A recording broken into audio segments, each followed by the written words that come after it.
All right, Nathan, thank you. We're going to begin with the shutdown of the federal government, an event Democrats and Republicans are blaming each other for causing. Some government offices went dark today. Thousands of federal workers told to stay home. Workers deemed essential, though, like air traffic controllers, TSA, military personnel, they get to stay on the job, but they work without pay.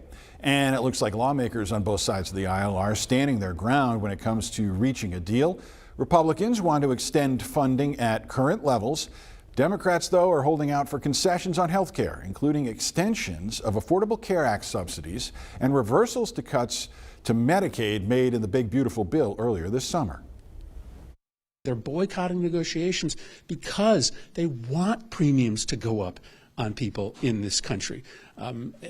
They don't want to be held accountable. I just say to my Democrat colleagues who want to work on this, fantastic, that's great.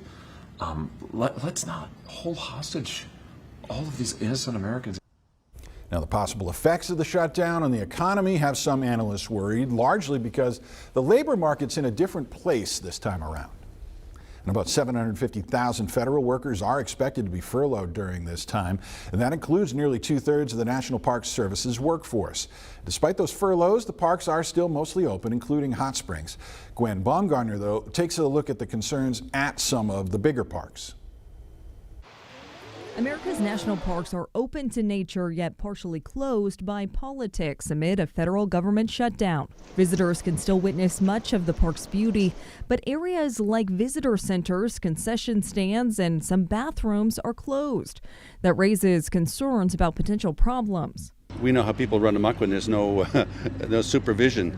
During previous shutdowns, the lack of staffing has led to a lack of decorum.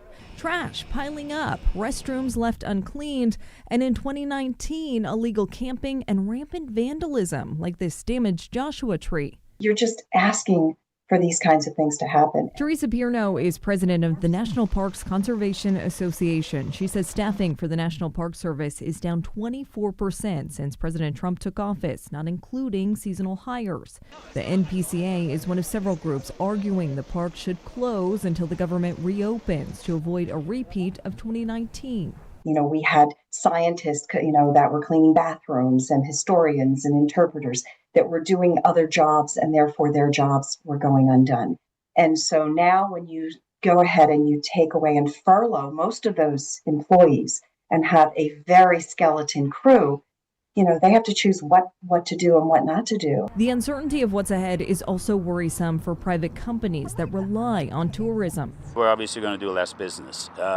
No people, we're not going to be doing any business. The NPCA estimates gateway communities near the parks could lose $77 million a day, and the parks themselves $1 million a day from lost entrance fees. Gwen Baumgartner, CBS News, Los Angeles. And the NPCA is advising people who have an upcoming vacation to a national park to try to reschedule it for later this year.